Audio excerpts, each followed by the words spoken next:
If you're giving up all your time, energy and artistic talent for nothing, you're not running a business, you're running a charity.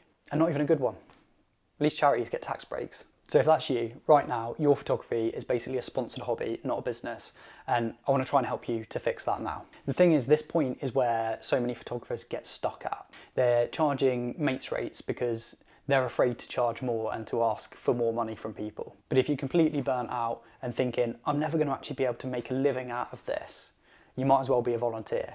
And the real issue is not with your talent. You're probably an amazing photographer. You probably take absolutely incredible pictures. The problem is with your mindset or how you're running your business, or rather, how you're not running it. Thing is, you started off charging mates rates because you wanted to start and get yourself going. So you were charging £200, £300, £400 or dollars to photograph a mate's wedding.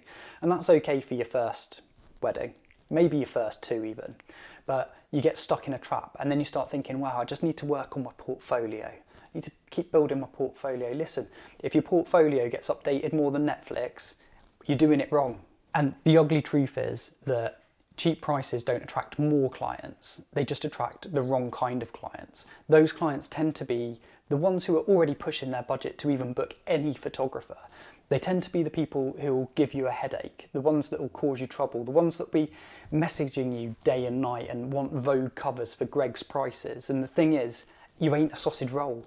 And realistically, no one wants a risky photographer on their wedding day.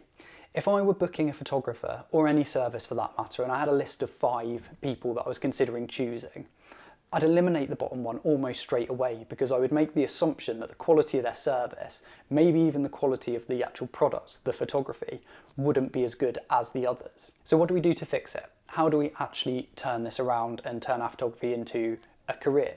You need to sit down and do some maths. You need to come up with your minimum viable pricing, an amount of money that covers your insurance, your time, all of the costs associated with actually doing the job, your travel, your petrol. Now, when you actually do that maths, you'll probably be surprised at how much you need to charge.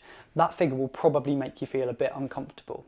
And if it does, good, it should do. So if 200 quid barely covers the cost of the memory cards that you shoot it on, and you need to charge £1,200, for example, that might make you feel a bit queasy. You might turn away a few clients, but if you do, that's good. You'll be turning away the wrong kind of clients, and you'll be getting paid what you deserve for your talent and your time. You stop being the bargain bin choice and start being seen as a professional. And then those people who did book you at that price recommend you to their friends who are also willing to pay the same money. So if you want to start running your photography like a business rather than a charity, you need to come up with your minimum viable price and stick to it. And if you want to work with me and do more of a deep dive onto your business to help you get up and running, click the link down below in the description and fill out the form on our website.